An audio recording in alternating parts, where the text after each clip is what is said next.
following is a presentation of RCN News in English on TV Colombia, because TV Colombia is RCN throughout the world. Say hello to Senorita DVD 2009-2010. Vanessa Cerda Rueda, the contestant from the Department of Cundinamarca, crowned over the long holiday weekend in Rio Hacha, La Guajira. And because we have something for everyone, check out the muscles on this man in Neiva, taking part in a bodybuilding competition over the holiday weekend.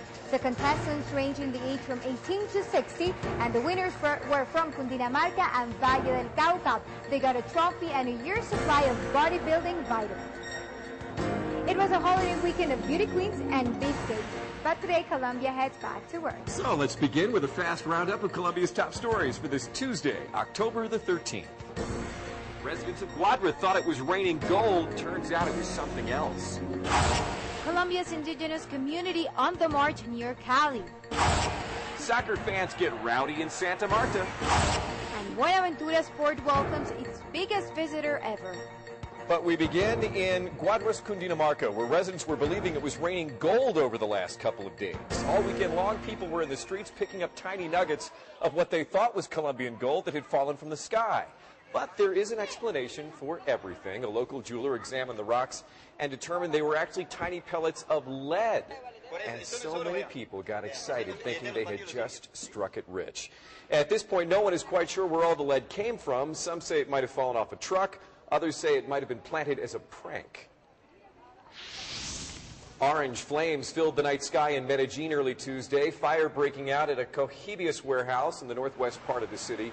It's an area called Santa Cruz La Rosa. The two security guards who were inside the warehouse at the time escaped the fire without injury. The factory was a total loss. Thousands of indigenous on the move near Jamundí, Valle del Cauca.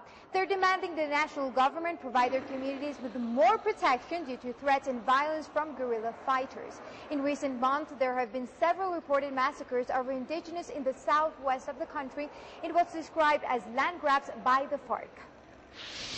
Heavy rains overnight causing flash flooding in the south of Bogota, filling a parking garage in the San Mateo neighborhood with water and mud.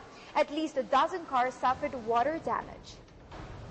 A big fight at the soccer stadium in Santa Marta brings out the riot police this past weekend. Fans of Union Magdalena getting into it with fans from Atletico Bucaramanga. One police officer was injured and several fans were arrested.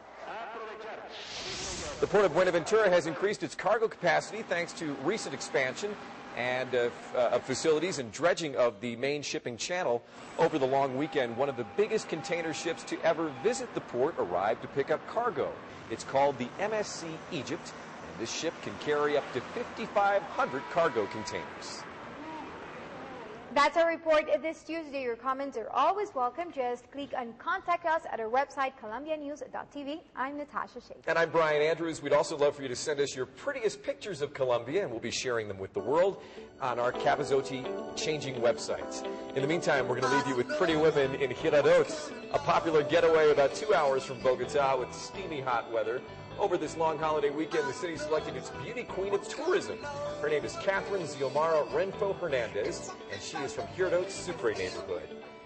Now she's wearing the crown of Senorita Girardot 2009-2010. You're watching RCN News in English, bringing Colombia to the world.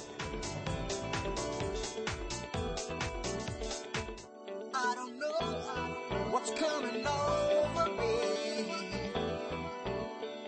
This has been a presentation of RCN News in English, online at colombianews.tv, on TV Colombia, on Facebook, and on Twitter at Colombia News.